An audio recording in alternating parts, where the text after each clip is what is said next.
Welcome to Basic Black. Some of you are joining us on our broadcast and others of you are joining us on Facebook and Twitter. I'm Callie Crossley, host of Under the Radar 89.7. Tonight, the value of the vote. We, like you, are dealing with the effects of the coronavirus pandemic and are taking precautions. We are working with limited staff and our guests are joining us remotely. 5 months after civil rights organizers marched in Selma, Alabama, President Lyndon Johnson signed the Voting Rights Act into law. The act guaranteed all Americans of color the right to vote, but the 55-year-old law has not prevented widespread voter suppression, which in 2020 is ever more oppressive. Yet, both parties have heavily courted voters of color. In this sharply divisive election, how will black and brown voters leverage their power? Joining us, Governor DEVAL Patrick, the former governor of Massachusetts, former presidential candidate, and the host of Being American podcast. Julio Ricardo Varela, founder and publisher of Latino Rebels and co-host of the In the Thick podcast. WILNELIA Rivera, political strategist and president of Rivera Consulting. And TANISHA Sullivan, Esquire, president of the Boston branch of the NAACP. She is also a member of the GBH Board of Advisors. Welcome to all of you. Governor Patrick, I'm going to start with you. You've said you've been visiting South and looking at those long lines of people enthusiastically wanting to vote. But as we know, some of those long lines need to be attributed to voter suppression. I wonder if you just answer a contextual question, which is, what's at stake this election for voters of color, and how critical is their vote? Well, first of all, Callie, thank you very much for having me on the program and with such incredible colleagues and friends. This is a critical election. Frankly, you hear that, in every election cycle. But if the character of the candidates is an issue in every cycle, this one's about the character of the country. This is about who we are. And frankly, if you talk to people, folks in and out of politics, they are questioning whether, they don't recognize what America is under this administration, the level of cruelty and meanness and exclusion. So I think it is critically important that everyone participate. And I think, as I always have, that it's important that black and brown people participate. And I understand some reluctance to do so, frankly, Callie, because there are fair criticisms of the Democratic Party. I'm a Democrat, that we have not always delivered. But I think that right now, the opportunity to make significant change that affects people where they live and how they live and what their future prospects are is as great or greater than it's ever been in my lifetime. And I'd hate to see us miss that opportunity by not participating. Well, Nelia, at the same time, the voter suppression, and maybe we can articulate for people what that looks like. First of all, it does look like, in many communities, people standing in long lines. It does mean that early voting hours have been shortened or eliminated in some communities. It does mean that there have been whole polling places that just disappeared. And in some places, maybe for the mail-in ballots, there's been one mail-in ballot, like in Texas, in an entire county, which makes up hundreds of miles, and on and on and on. That's not even mentioning the robocalls of disinformation. So to you, Renelia, talk about what your company has been involved in early because you saw the ramping up of the voter suppression. Well, we knew very early that this wasn't going to be a fair and free election. It was clear as soon as COVID hit all Americans that the GOP party and the Trump was going to use this as their moment, as their war president moment to take COVID, to effectively dismantle what we have left of our democracy. And that's what we've been experiencing. And even before that started, what we were looking at are voter turnouts, right? What are the deep democracy counties across this country where we're seeing people of color and we're seeing college educated suburban women moving to the Democratic Party? And where are those counties? And those counties are exactly where Governor Patrick has been visiting. They're in Texas, they're in Georgia, they're in North Carolina, they're in Florida. They're in these Blue Islands, states that, historically the Democratic Party never would have gone to. in terms of a presidential race. But we knew then that there was an opportunity, but not just that, but that there's also races happening down and up and down the ballot. Right. At this point, we need to look at also down ballot races. And often many places there are Black women and Latino women that are running. And how do we build the bench for the long term while also ensuring what we need to happen in the short term for this election? And that's what we've been really focusing on. And what's COVID created is a perfect storm for all of this to come together. And while the GOP and the Trump administration is choosing to effectively try to steal this election, what we're seeing in these deep democracy counties, for instance, Harris County in Texas, who Vice President nominee Kamala Harris is now going to be spending time in Texas, just overnight, they had 10,000 people vote. Right? So that's why it matters. And these are places where we're seeing Black and brown voters just coming out in the droves. So regardless of what some polls are saying on whether some voters will come out or not, what we do know is that in these counties where we have organized communities and organizations and candidates coordinating with statewide campaigns, that we can tip the scales in the South, which is critical to secure the Electoral College. So, Julio, for the first time, and I don't think a lot of people understand this, that statistically the largest cohort of a racial bloc of voters are Latinos, Latinx, that's it. They've surpassed African Americans in this group. And what you say is that though both a wild card and a game changer could be young Latinos in certain states, Arizona, Florida, for example. Talk to me about what you're seeing and what you know to be could be a monumental move, I guess, in those areas. Yeah, there's so much to unpack. First of all, I like to call it an ethnic bloc because, my Afro-Latinx brothers and sisters in the time of this racial reckoning are really leading the charge in a lot of ways of kind of looking at ourselves as a community in terms of our own anti-Blackness. And I always kind of like to frame that because I think it's very important, because when you start looking at the support that's happening, just going, Republican, Democrat, it's pretty safe to say that support for Republican for Donald Trump is actually much wider, Latino, affluent, more South American, where I think a lot more of the, Dominican, Puerto Ricans who are becoming, significant populations in Pennsylvania, for example, or even in Florida, the Puerto Ricans down there, or even in places like Texas where you have the sort of the Mexican voter along the border. There's a lot of things changing, and I think what we've seen, the pandemic kind of threw us off course for a lot of things. But I think the biggest point that I want to make, and it's sort of why this feels a little bit different. And I know I sit here and I'm like, well, the sleeping giant or this one feels different for the moment of how the pandemic has negatively impacted the Latino community. And let me just give you this one stat from the CDC this week that to me should be the front page news of national, this should be a national conversation. The number of excess deaths, like the CDC has confirmed that the number of excess deaths has been like 300,000, and they're mostly attributed to COVID. The number one group that has been impacted by deaths, by excess deaths in 2020 are Latinos between 25 and 44. Okay, you can think about essential workers.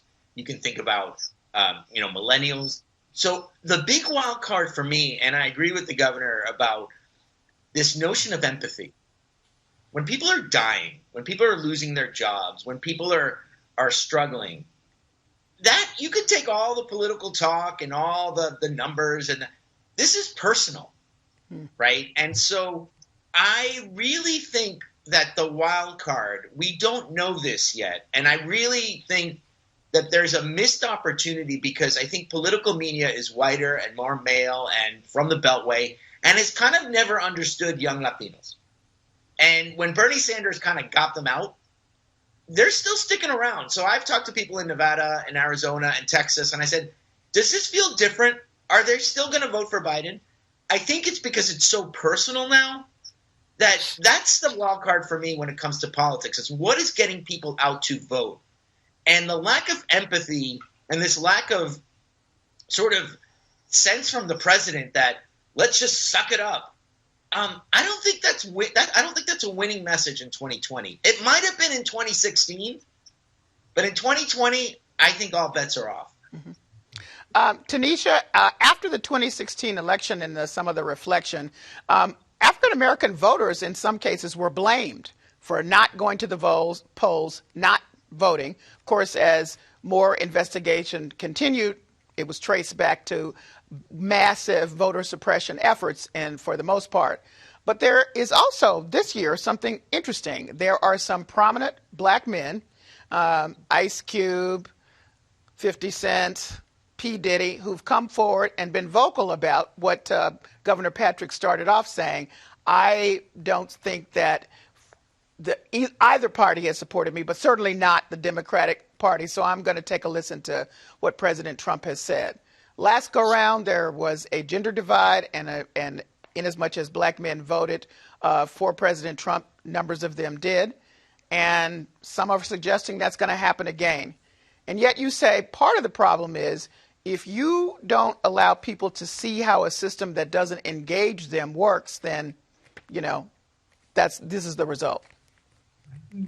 Well, first, I want to make sure that the record is clear that black women actually were one of the strongest voting blocs in 2016 and voted at significantly high rates and have continued to be a political force even today. As we're seeing in both at the federal level and also, as WILNELIA mentioned, down the ballot across the country. That said, I do believe it is we have an issue as it relates to voter engagement, and it is certainly being illuminated as we've seen more reports about black men in particular in them voting. But I also think that we're seeing it play out in some of the other voting blocs. To Governor Patrick's point, we have to make sure that folks understand what is on the ballot. Surely character's on the ballot, leadership is on the ballot, but also, making it plain for folks that the type of quality education that your children have access to is on the ballot. The economic stability of our families is on the ballot. Healthcare is on the ballot. So this is not, I think, as the respective parties need to do a better job at helping to connect the issues to the people, helping people to understand what the impact of the outcome of this election will be on their lives. Also, to Julio's point, I think it's critically important for us to understand that we're not a monolith. As Black people, as folks from the Latinx diaspora, we're not a monolith. And we're not single issue voters either. And so really making that connection, voter engagement is going to be critically important as we round the bend. Governor Patrick, what's one thing in terms of what's driving Black and brown voters to the polls in large numbers this year do you think is critical and different from what you saw before? Well, I can tell you what I heard when on my latest pass through Kentucky, through Alabama, Mississippi, and then back up through Georgia. Number one, there are all these marvelous groups of grassroots organizers, loosely knitted together statewide. I saw this in Texas in 2018. Almost always actually led by Black women, which I think is incredibly inspiring. And they understand and are making the case that this is personal. And when I say this, I don't just mean this election. I mean civic and political engagement, that they have power and they have to exercise that power. And I think it's incredibly important that that is coming to the fore at this moment.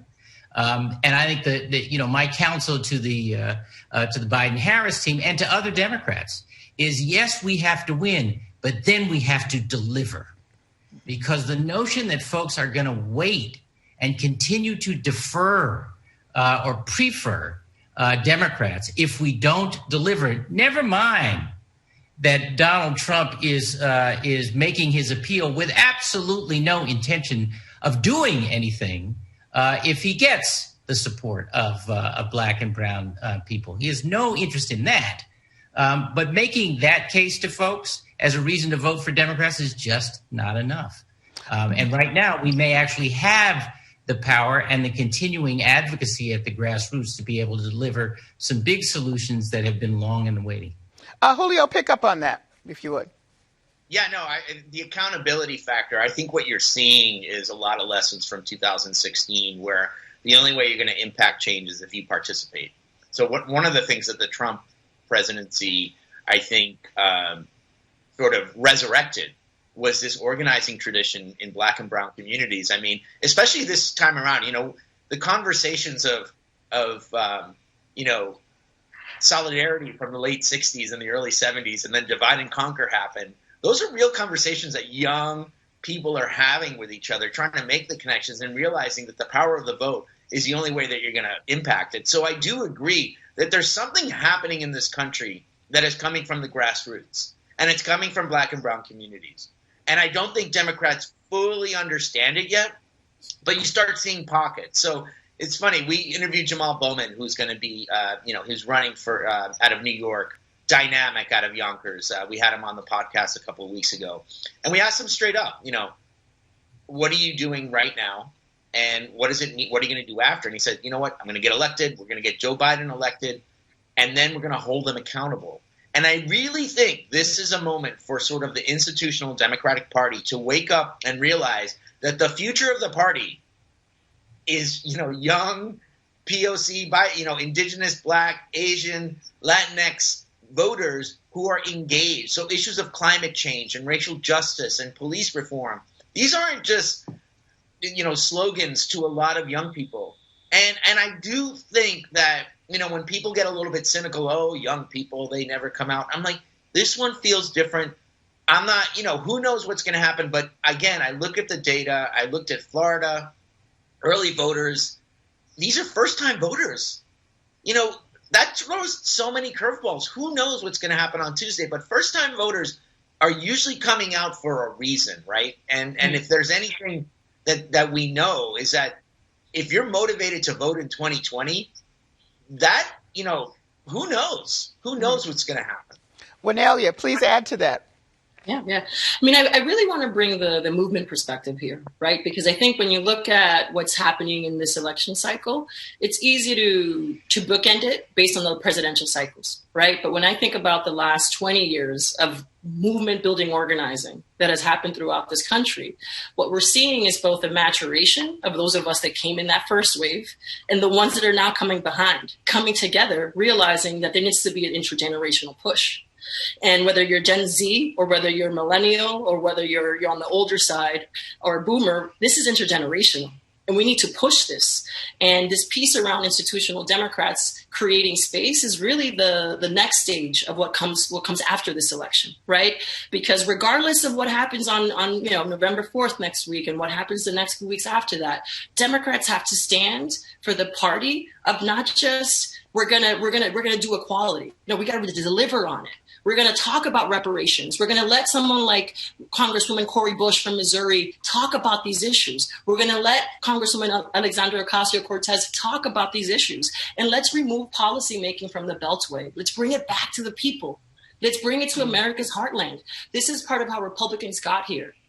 They did long-term organizing. And just last week, they reached their apex. They got a Supreme Court that's going to be conservative. They got lower courts now that are stacked against us for decades. So Democrats need to be the party that stands for intergenerational commitment. And that this isn't just going to be 4 years. This is going to be a lifetime's work to not just reset our democracy, but to build on that and to allow for that generation of leaders, whether they're activists or whether they're elected officials, but putting them more at the forefront and allowing this generation to fully actually lead and not be told to wait their turn. TANISHA. Yeah. I mean, I think that and not to be partisan in the conversation, but to say that, if we are not responsive, if government as it currently exists is not responsive to the will of the people, we are at a point in our country, in our nation's history, where the people will will not just rise, but will completely disrupt the system as it exists. And so I think even pre-COVID and pre our national racial reckoning, what we saw within the Democratic Party was the start of that, from, the movement building that Congresswoman Presley initiated both here in the Commonwealth with the support, I might add, of WILNELIA, and also AOC and others across the country. That was already bubbling up. The questions about accountability were already bubbling up, pre-2020. I think 2020 has just really served as a catalyst for folks and also helped people to understand that the power does really rest with the people. And if the people really lean into our power, then it's not going to matter, quite frankly, what institutional Democrats or Republicans want. The people are going to force the change. Or what we are going to see is lack of engagement by individuals, people questioning more and more, why they should vote. If we want to win these races, then it will be incumbent upon the Democratic Party and others to be more in tune with what the people are asking for and to make the necessary adjustments. So, yeah, I could build on Tanisha's point really quickly, Callie. I think there's so many important points here. I think there is a risk if Democrats in power after next week's elections don't deliver. But I don't think the risk is just disengagement in the future. I think it's going to be engagement to change out the folks who are there. And that is the way democracy is supposed to work. There's one other point I'd make which is that I have in my lifetime rarely seen the kind of interracial, Tanisha mentioned, or maybe it was you, WILNELIA, intergenerational, but also interracial collaboration and cooperation. You saw in the protest following the George Floyd videotaped lynching, they started out with an awful lot of Black and brown people on the streets. They got bigger and were sustained as more and more white allies showed up. And I think it's important for us to acknowledge that truth. That's a very hopeful one, I think. Yeah, I agree with that. And I think to keep building on that point, look, we can win in 2020. We could potentially take the Senate as well. But if we do not deliver on the promises that are being made now, then 22 is going to look completely different. Completely different. And so we really do have to make sure that, again, this is not just about, as has already been mentioned, what happens next week, but really what's going to happen over the next 24 months, because we do have a nation rising, and the electorate will be quick, as Governor Patrick noted, will be quick to make a change if we don't deliver. So I have a couple minutes for WILNELIA and Julio to answer this question. For the people who say, my vote does not count, I don't see anything changing, what do you say? And I'm talking specifically about folks of color. WILNELIA? Well, the first thing I would do is not try to convince them to vote. The first thing I would do is have a conversation about what matters to them. Mm. And then listen to what they're sharing. And in what they are sharing, I will find the values that connect to me, and I will make a call to action. And I will leave it to the person to make their own decision. Because one of the things I've learned as an organizer is that when people do have the right to vote and they don't exercise it, the barriers that get in the way or the lived experiences that don't allow them to carry that vote are real. Mm. And I'm not going to blame you for it. But I'm going to engage you in the conversation, but from a place of your own values. Not what the big party says, but from the place where you are. And I think that that's why these down ballot races are so critical, because they're the ones that do it the best, and organizers are the ones that do it the best. Julio. Okay. Yeah, no, Julio? I was just going to agree that sometimes we put so much into national electoral politics, and we realize that it's, getting locally engaged and realizing that your impact of change and listening. So my job as a political journalist is try to look at those issues that the community is saying and kind of say, you know what, we have the right to challenge this, and it's okay to be skeptical. One of the things I'll say that is the perfect crystallized moment of this is in the debate when the immigration debate was happening last time around, the issue, and Joe Biden finally admitted that the Obama deportation legacy was a mistake. And just that moment of that comes from years of intense pressure from the Latino community that, to be honest with you, there's many people who, I don't know if I was blacklisted, but I was not, why you keep asking that question? You got 30 seconds, Julio. Finish. They're saying, why do you keep asking that question? Is because the community is saying, if you want to engage us, this issue matters for us. So pay attention. And that's just a perfect example of how I think you start seeing people getting more engaged because change is happening. It happens slowly, but it is changing. All right. I want to thank you all for joining us. That's the end of our broadcast, end of our show. Thanks to all the guests. Stay with us as we continue our conversation on Facebook and Twitter.